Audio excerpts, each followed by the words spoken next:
Bismillahirrahmanirrahim. Assalamualaikum warahmatullahi wabarakatuh.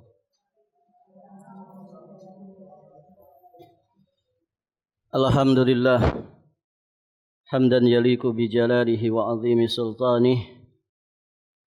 Asyhadu an la ilaha illallah wahdahu rabbi la syarikalah. Wa asyhadu anna Muhammadan abduhu wa rasuluh. Amma ba'd. Allahumma inna nas'aluka ilman nafi'an wa na'udzu bika min ilmin la yanfa'. Ya hayyu ya qayyum bi rahmatika nastaghits. Aslih lana sya'nana kullah wa la takilna ila anfusina tarfata ain. Para hadirin jamaah rahimani wa rahimakumullah. Alhamdulillah pada kesempatan ini insyaallah kita akan melanjutkan pembahasan kitab Tauhid alladzi huwa haqqullah 'alal 'abid karya Syekhul Islam Al-Imam Al-Mujaddid Muhammad At-Tamimi An-Nazri Al-Hambali alaihi rahmatullah dengan syarah Al-Jadid fi syarhi kitab Tauhid karya Syekh Muhammad bin Abdul Aziz As-Sulaiman Al-Qarawi alaihi rahmatullah. Kita sekarang akan membahas dalil terakhir. Betul ya? Dalil terakhir dari bab tentang barang siapa yang merealisasikan tauhid, mentahqiq tauhid dengan semurni-murninya, dengan sebenar-benarnya, maka dia akan masuk surga tanpa hisab. Dalil pertama sudah kita bahas, dalil yang kedua juga sudah kita sampaikan. Berikutnya kita masuk di dalil terakhir. Betul ini kan? Hadis yang agak panjang, kita akan bacakan.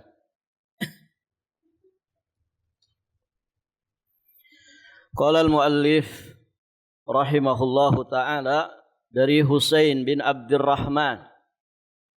Di situ dikasih catatan kaki siapa Husain bin Abdurrahman. Husain bin Abdurrahman As-Sulami Abu Al-Hudzail Al-Kufi. Al-Kufi berarti orang mana? Al-Kufi. Orang Kufah. Al-Basri berarti orang Basrah. As-Sundawi orang Sunda.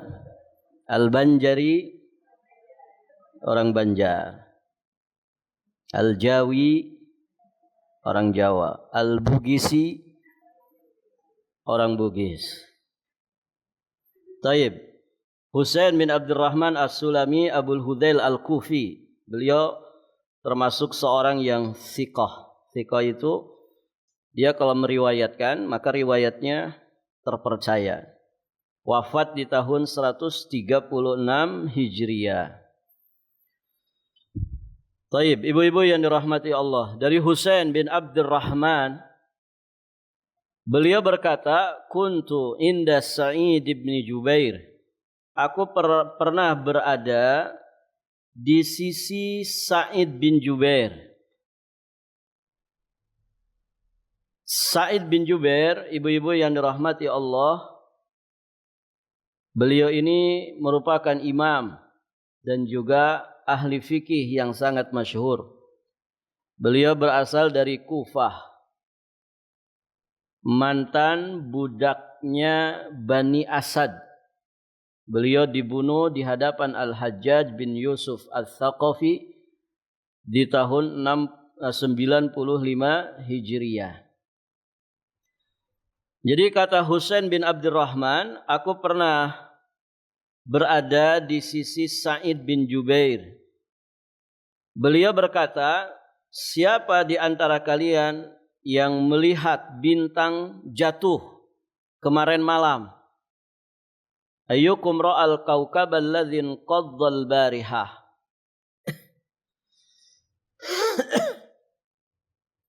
Maka kemudian aku menjawab, kata Husain bin Abdurrahman.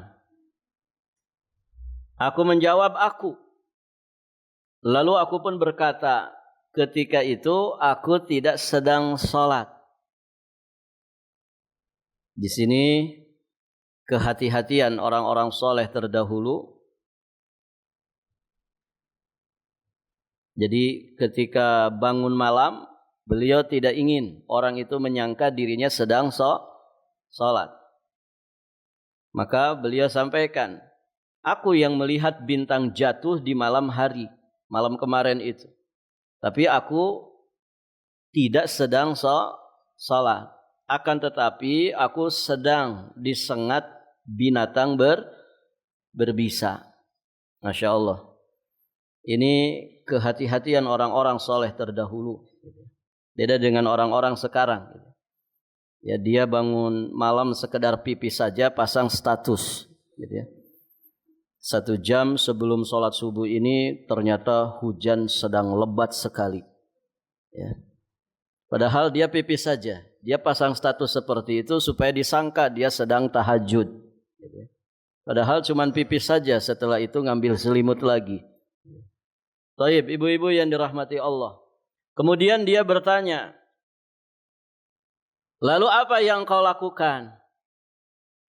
Aku pun menjawab, aku melakukan ruqyah. Kemudian dia bertanya lagi, apa yang membuatmu melakukan itu? Maka aku berkata, sebuah hadis yang disampaikan kepada kami oleh Asy-Sya'bi. Asy-Sya'bi ini Amir bin Syarahil Al-Hamdani Asy-Sya'bi, dilahirkan di masa Khalifah Umar bin Khattab. Beliau juga seorang perawi yang thiqah di kalangan tabi'in dan juga di kalangan fuqaha. Wafatnya tahun 103 Hijriah. Jadi ketika ditanya apa yang membuatmu melakukan itu, aku berkata sebuah hadis yang disampaikan kepada kami oleh Asy-Sya'bi. Dia bertanya, hadis apa yang disampaikan kepada kalian? Aku menjawab, dia menyampaikan hadis kepada kami dari Buraidah bin Al-Husayb. Buraidah ini seorang sahabat yang masyhur, wafat di tahun 63 Hijriah.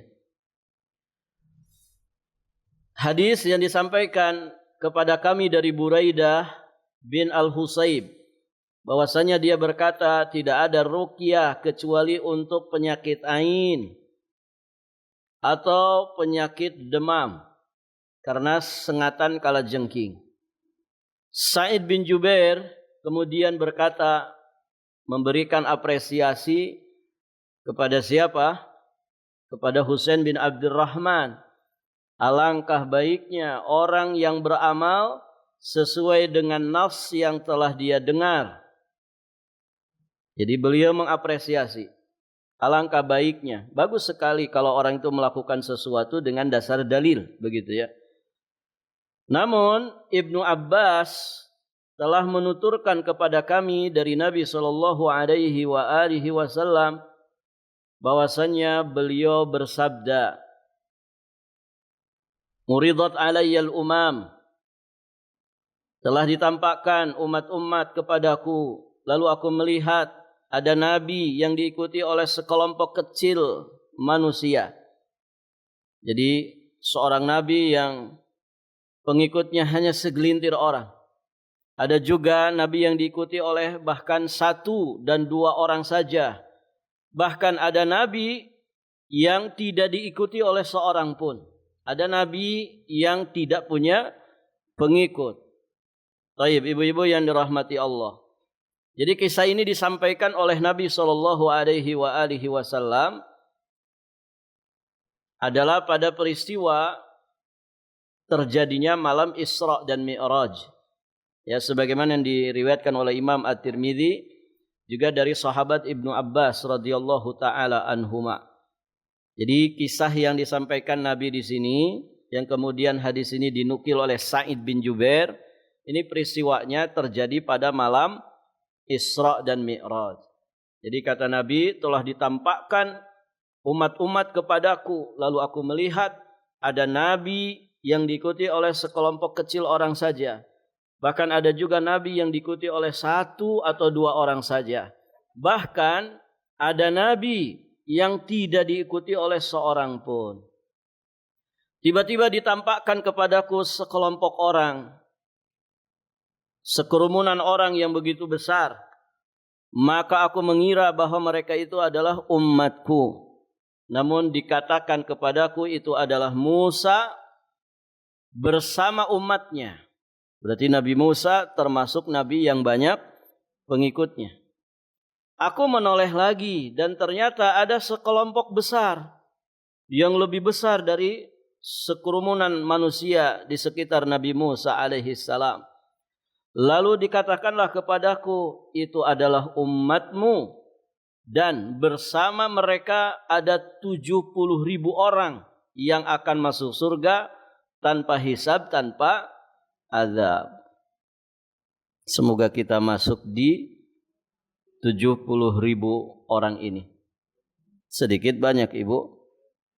Sedikit dibandingkan dengan seluruh umat Rasulullah sallallahu alaihi wa alihi wasallam. Sedikit sekali. Jadi pesimis atau optimis ini? Tetap optimis ya, tetap optimis. Penduduk Balikpapan saja berapa, Bu? 800.000 ya. Sekitar itu. Nah, ini 70.000 orang saja. Mungkin satu kelurahan saja itu. Taib, ibu-ibu yang dirahmati Allah.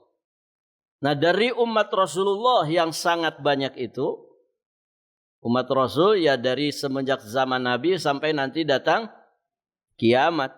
Itu umatnya Rasulullah. Ada 70.000 orang yang akan masuk surga tanpa hisab, tanpa azab. Beliau kemudian bangkit dan masuk ke dalam rumahnya. Fahadhan nas fi ulaik.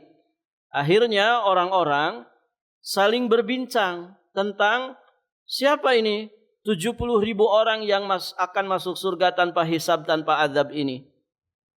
Ya, ini jadi bahan obrolan di tengah-tengah para sahabat.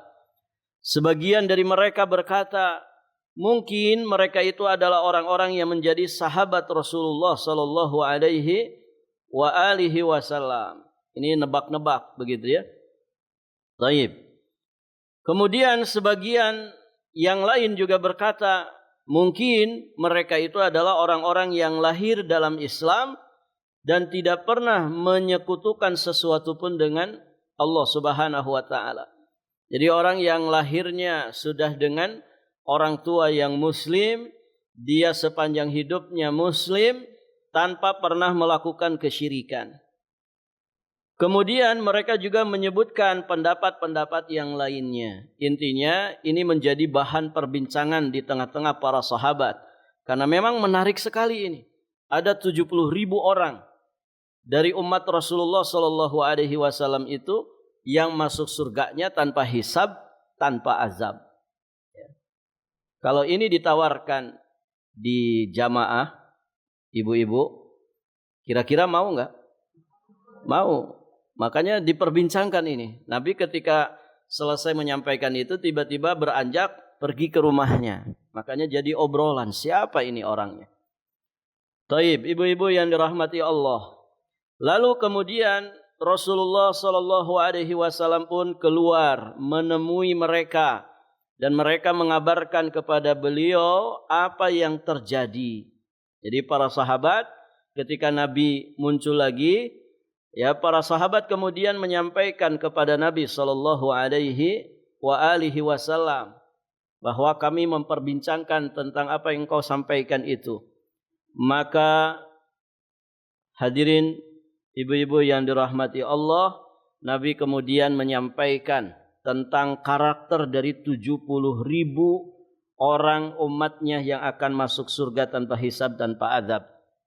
Kata Nabi sallallahu alaihi wa alihi wasallam, humul ladzina la yastarqun wa la yaktawun wa la yatatayyarun wa ala rabbihim yatawakkalun. Mereka itu, kata Nabi SAW, adalah orang-orang yang tidak minta diruqyah. Tidak minta diruqyah. Kemudian tidak melakukan pengobatan dengan besi yang dipanaskan. Tidak melakukan pengobatan kai. Kemudian mereka juga adalah orang-orang yang tidak melakukan tatayyur. Nanti ada bab tersendiri tentang tatayyur. Tatayyur itu menganggap akan bernasib sial. Ya, setelah merasakan, melihat, mendengar, atau berada di satu tempat tertentu, atau berada di satu waktu tertentu. Taib. Kemudian yang keempat, mereka adalah orang-orang yang bertawakal hanya kepada Tuhan mereka. 4 sifatnya. Mereka tidak minta diruqyah, tidak melakukan pengobatan kai, tidak bertatayyur, dan satu lagi mereka orang-orang yang punya kualitas tawakal yang tinggi kepada Allah. Jadi kalau digabungkan dengan 2 ayat sebelumnya, ada berapa, Bu?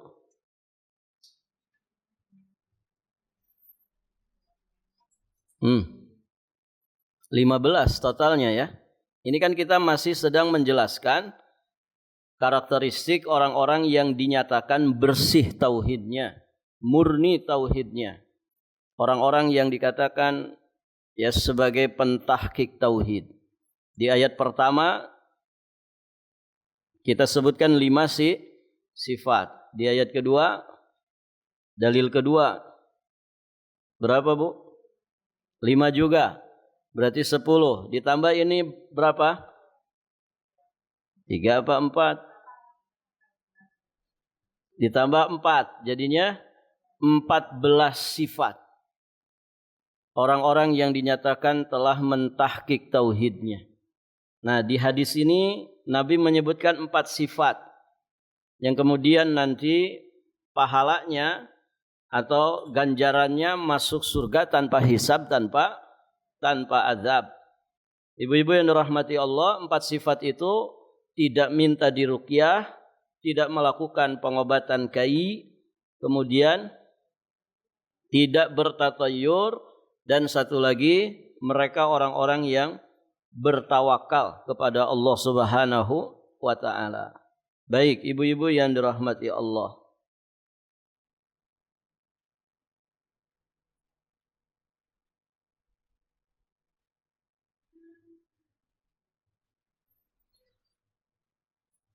Sa'id bin Jubair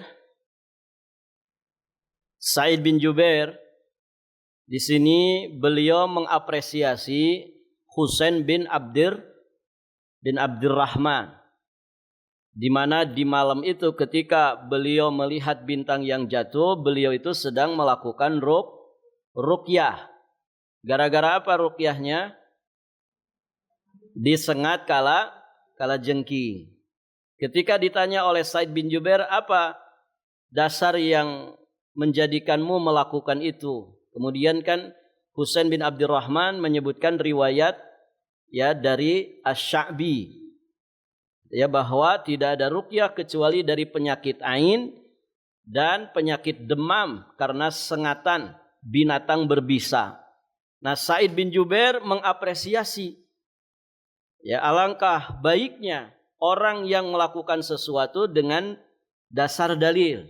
Namun kemudian Sa'id bin Jubair menyampaikan kepada Husain bin Abdurrahman ya pelajaran yang lain, bahwa ruqyah itu ya tidak mesti dari penyakit ain atau juga tidak mesti dari penyakit karena disengat oleh binatang berbisa. Maka beliau menyampaikan riwayat dari Abdullah bin Abbas ya, bahwa ibu-ibu yang dirahmati Allah, ruqyah itu ya Nabi menyampaikan sifatnya juga umum untuk semua jenis penyakit. Jadi ibu kalau sakit gigi boleh diruqyah? Boleh, tidak mesti karena sengatan saja. Tidak mesti karena penyakit ain. Penyakit ain itu apa? karena pandangan mata. Ya. Penyakit yang disebabkan tentu dengan izin Allah, namun sebabnya adalah pandangan mata. Bisa pandangan mata hasad, pandangan mata jahat, ataupun sebaliknya bisa saja pandangan mata kekaguman. Ya, makanya ibu-ibu yang dirahmati Allah, pandangan mata itu harus disertai dengan zikir. Kalau melihat sesuatu yang tidak baik, ucapkan. Ibu pernah melihat sesuatu yang tidak baik? Misalkan ya yang di samping kanan ibu tidur, gitu ya. Itu baik apa tidak? Sedang pengajian, tidak baik, kurang baik. Kalau ngelihat yang tidak baik, ucapkan subhanallah. Kalau melihat yang baik-baik, masya Allah. Nah ini penting, karena pandangan mata itu bisa berpengaruh. Ibu lihat ya teman ibu bawa bayi lucu, imut, gemesin, gitu ya. Sambil dijembel itu pipinya, sambil dipandangin. Itu bisa pengaruh enggak ibu? Bisa sakit itu anak. Tentu dengan izin Allah, gara-gara pandangan kita. Maka ucapkan masya Allah, ya. Masya Allah anak ini ngegemesin, begitu ya. Barakallahu fikum. Taib. Ada juga karena hasud, pandangan mata yang hasad itu bisa berpengaruh. Bahkan ibu-ibu yang dirahmati Allah, tidak hanya bagi manusia, bisa saja berpengaruh bagi harta, bagi benda, gitu ya. Saya ketika bergaul sama teman-teman orang Arab, zaman dulu media itu biasanya media belajar. Kalau sekarang kan banyak ya media belajar. Kalau zaman dulu kaset yang berpita itu ibu, ada yang mengalami masa-masa itu, berarti Anda sudah tua. Kaset yang pakai pita itu. Nah, akhirnya kan kita mesti punya Walkman itu. Walkman apa namanya bu? Ya itulah. Kayaknya sudah nggak ada itu benda itu. Ya. Taib. Itu orang Arab itu kalau Walkman-nya rusak, ya, kalau Walkman-nya rusak, itu seringkali mereka bilang, ada ain, kata gitu. Ini kena ain, Walkman saya padahal baru. Ini pasti ada yang mengain Walkman saya, gitu ya. Di sana itu gampang sekali ibu yang dirahmati Allah, ya. Istilah-istilah ain itu sering kali dilontarkan. Kalau di kita kan tidak ya, karena orang mungkin tidak paham. Taib, ibu-ibu yang dirahmati Allah. Jadi bisa katanya pengaruh kepada benda-benda, ya, bisa gampang rusak, gampang hancur, begitu ya. Atau mobil misalkan mogok. Ini mobil baru keluar dari dealer bulan lalu. Kenapa masih suka mogok-mogokan? Gitu ya. Nah itu bisa jadi ya orang yang punyanya update status kan begitu ya. Mobil baruku gitu ya. Akhirnya dilihat sama orang. Ini bahayanya status ibu. Statusmu bisa membunuhmu, begitu kan? Nah ini berbahaya sekali. Akhirnya dilihat sama orang, yang ngelihat itu hasad. Didatangi itu mobilnya, dilihat sama dia dengan pandangan mata hasad. Itu bahaya. Ya. Makanya kenapa Nabi mengajari kita dari semenjak bangun tidur sampai nanti tidur kembali, zikir dan doa yang mengiringi aktivitas keseharian kita. Karena kita tidak pernah tahu, ibu, pandangan mata manusia kepada kita ini seperti apa. Itu penyakit ain. Jadi penyakit ain, penyakit karena sengatan binatang berbisa, itu bisa dengan terapi ruqyah. Nah, apakah dibatasi hanya ain dan demam saja? Tentu tidak. Makanya disampaikan oleh Sa'id bin Jubair di sini. Taib, ibu-ibu yang dirahmati Allah.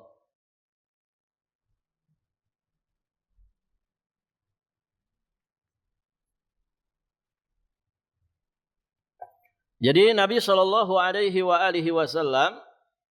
dalam riwayat Ibnu Abbas tadi menyampaikan 4 sifat orang-orang yang akan masuk surga tanpa hisab, tanpa azab. Kemudian setelah Nabi menyampaikan itu, berdirilah Uqashah bin Mihsan. Berdirilah seorang sahabat yang bernama Uqashah bin Mihsan. Beliau berkata, Ud'ullaha. Beliau berkata kepada Nabi, Ud'ullaha ayyaj'alani minhum. Ya Rasulullah, berdoalah kepada Allah supaya Allah menjadikanku termasuk golongan mereka. Maksudnya di sini Uqashah bin Mihsan meminta kepada Nabi supaya mendoakan beliau untuk bisa masuk ke dalam 70.000 orang yang akan masuk surga tanpa hisab, tanpa azab tersebut.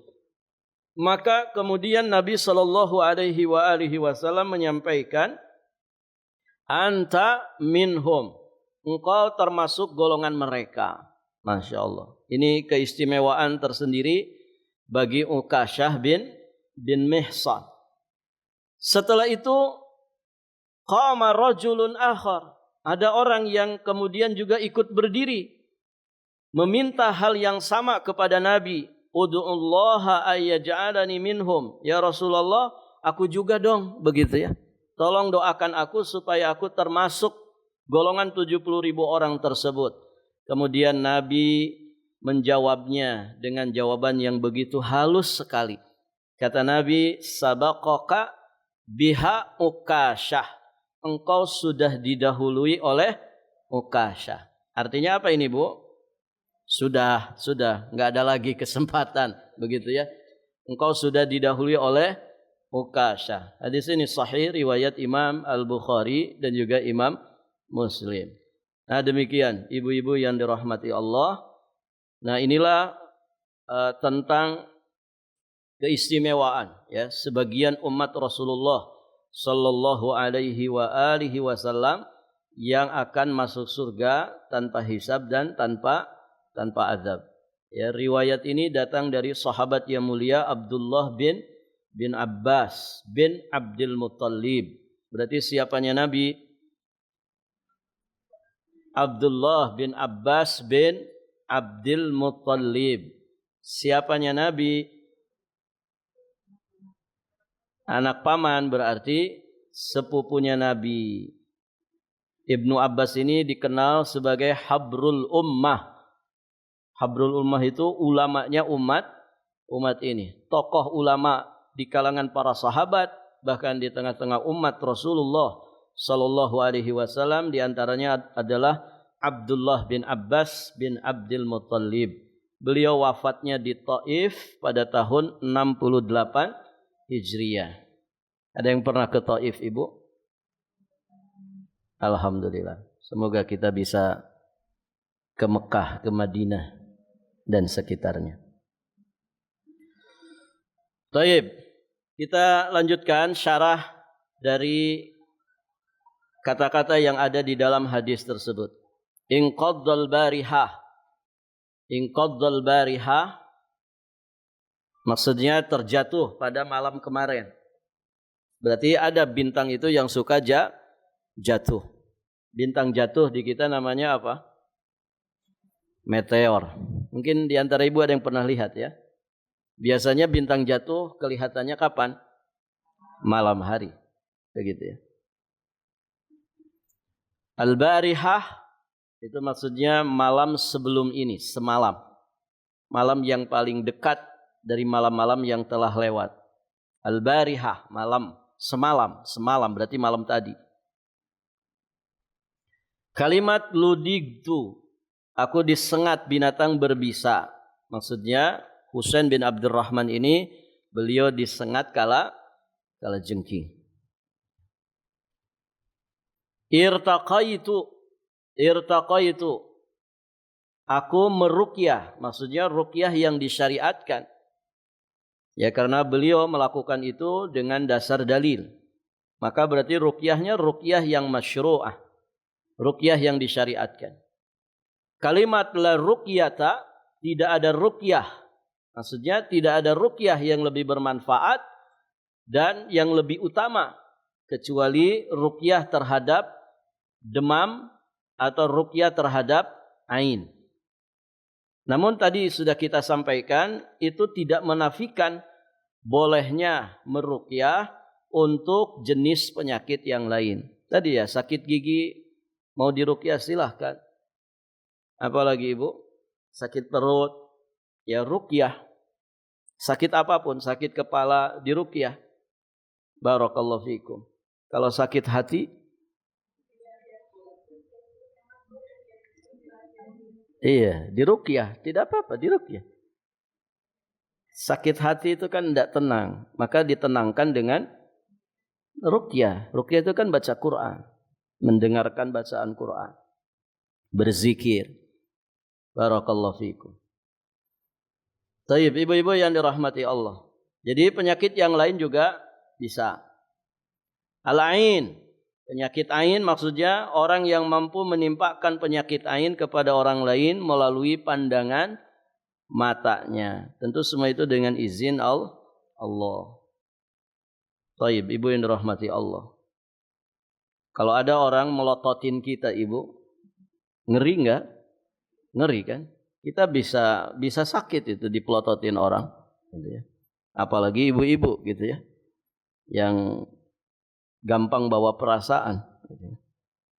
Taib, ibu-ibu yang dirahmati Allah. Ain. Hummah. Hummah itu demam. Karena sengatan kalajengking atau yang selainnya. Nas'alullah al-afwa wal-afiyah wassalamah. Semoga Allah sehatkan kita semua lahir batin kita. Ahsana manintaha ila ma sami'a. Qad ahsana, sungguh alangkah baiknya. Atau sungguh orang itu telah berbuat yang terbaik apabila dia beramal sesuai dengan nas yang telah dia dengar. Berarti orang itu mempraktekkan ilmu yang dia dengar. Orang yang menerapkan ilmu yang sampai kepadanya, lalu dia mengamalkannya, maka orang itu dikatakan telah ahsana, telah berbuat ihsan. Dan demikianlah semestinya kita itu belajar untuk beramal. Kita itu beramal dengan dasar ilmu yang kita pelajari. Ar-rahtu itu sekelompok kecil orang saja. Ini digunakan untuk sekelompok orang yang tidak mencapai jumlah 10. Jadi kalau ada sekelompok orang, jumlahnya kurang dari 10. Itu dalam bahasa Arab disebut rahat. Kemudian ada juga istilah sawad. Sawadul a'zam. Ya, sawad itu orang-orang yang tampak dari kejauhan, yang aku tidak mengetahui siapa persisnya mereka. Jadi ada sekelompok orang dari kejauhan sudah nampak. Kerumunan orang yang banyak dari kejauhan nampak. Nah itu namanya sawadun. Sawad, ngelihat kerumunan orang dari jauh. Fakhadhan nas, orang-orang saling berbincang. Maksudnya berbicara satu sama lain dan juga berdiskusi. La yastarqun, mereka tidak minta diruqyah. Maksudnya apa di sini? Tidak meminta seorang pun untuk meruqyah mereka. La yaktawun, tidak melakukan pengobatan dengan besi yang dipanaskan. Maksudnya tidak meminta seorang pun untuk mengobati mereka dengan menggunakan besi yang dibakar. Ada enggak pengobatan itu, Bu? Di kita namanya apa, Bu? Namanya kai juga.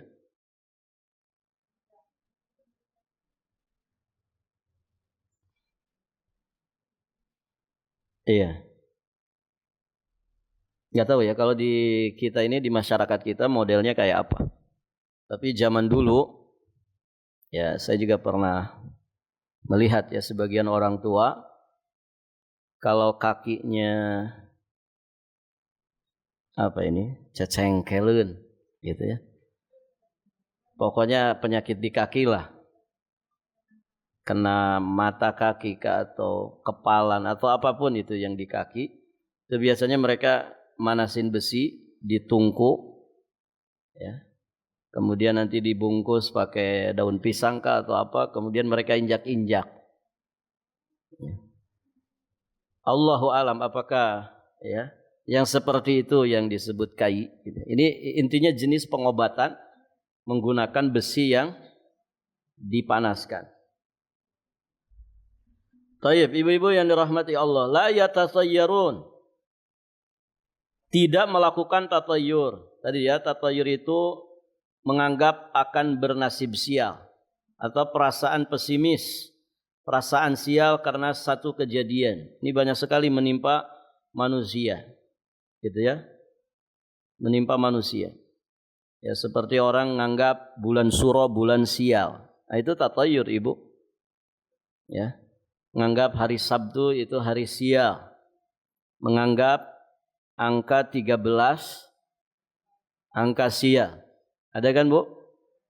Ada hotel habis 12 langsung 14, ya. Enggak mau lantai 13 atau kamar 13. Ya. Enggak mau sial mereka. Nah, ini menganggap akan bernasib sial. Itu tatayyur. Barakallahu fikum. Tiba-tiba wajah memanas padahal di ruangan AC. Pernah begitu, Bu? Atau tiba-tiba telinga mendenging. Itu kan orang biasanya ngait-ngaitkan dengan sesuatu.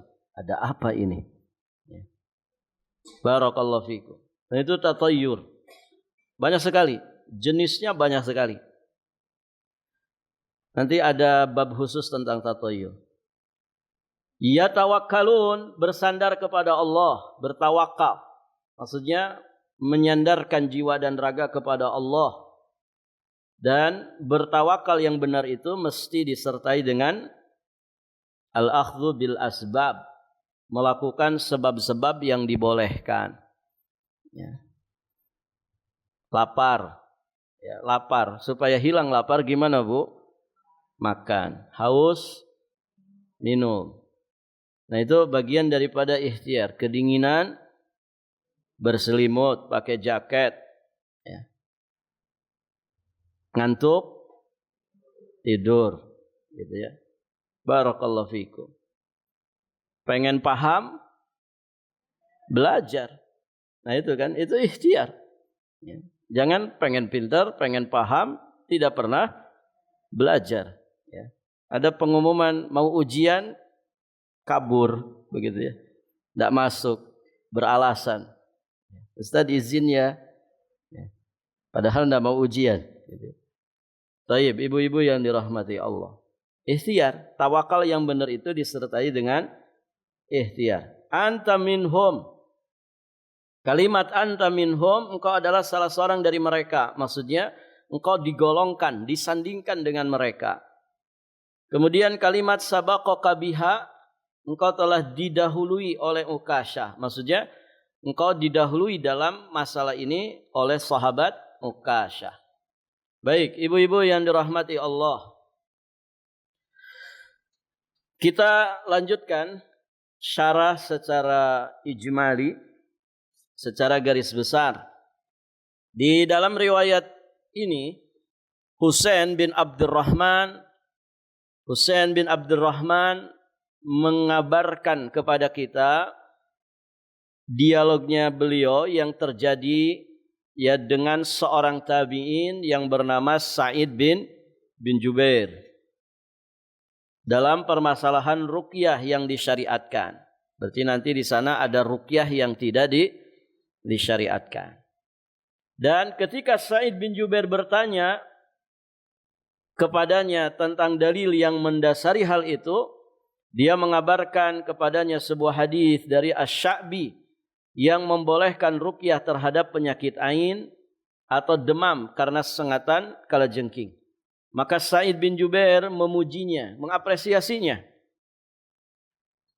Tetapi kemudian beliau meriwayatkan kepadanya satu hadis lain yang menganjurkan untuk meninggalkan ruqyah. Maksudnya meninggalkan meminta ruqyah. Yaitu hadis Ibnu Abbas radhiyallahu taala anhuma yang mengandung 4 sifat yang disandang oleh mereka yang berhak mendapatkan surga tanpa hisab dan tanpa azab.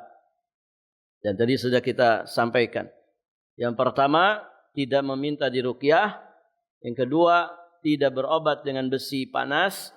Yang ketiga, tidak melakukan tatayyur. Yang keempat, benar-benar bersandar atau bertawakal kepada Allah Subhanahu wa taala. Nah, ketika Ukasyah meminta dari Nabi ya supaya Nabi berdoa untuknya agar dia termasuk di antara mereka, maka Nabi pun mengabarkan kepadanya bahwa Ukasyah bin Mihsan adalah salah seorang dari mereka. Lalu ketika seseorang lainnya berdiri untuk tujuan yang sama, meminta didoakan oleh Nabi SAW, maka Nabi bersikap lembut dalam menolak permintaannya. Intinya Nabi menolak, tapi dengan bahasa yang lembut. Dalam rangka apa ini? Demi menutup pintu, demi memutuskan rantai permintaan yang nantinya akan datang silih berganti. Bayangkan ibu, kalau orang kedua setelah Ukasyah bin Mihsan minta kepada Nabi, kemudian Nabi mengabulkannya, ya, kamu juga termasuk golongan mereka. Kira-kira ada nggak orang ketiga? Ada.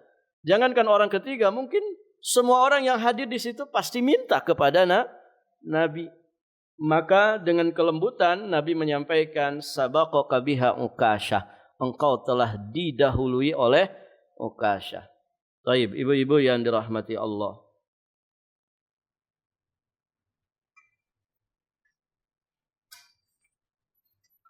Sepertinya cukup dulu sampai di sini, Bu. Karena nanggung nanti kalau kita bahas faidah 15, ringkasan faidah. Tadinya pengen selesai, qadarullah wa masya'a fa'al. Saya kira cukup dulu sampai di sini. Insyaallah taala nanti kita lanjutkan di kesempatan berikutnya biidznillah. Kita tutup dengan doa kafarah majelis. Subhanakallahumma bihamdik, asyhadu an la ilaha illa anta astaghfiruka wa atubu ilaik. Assalamualaikum warahmatullahi wabarakatuh.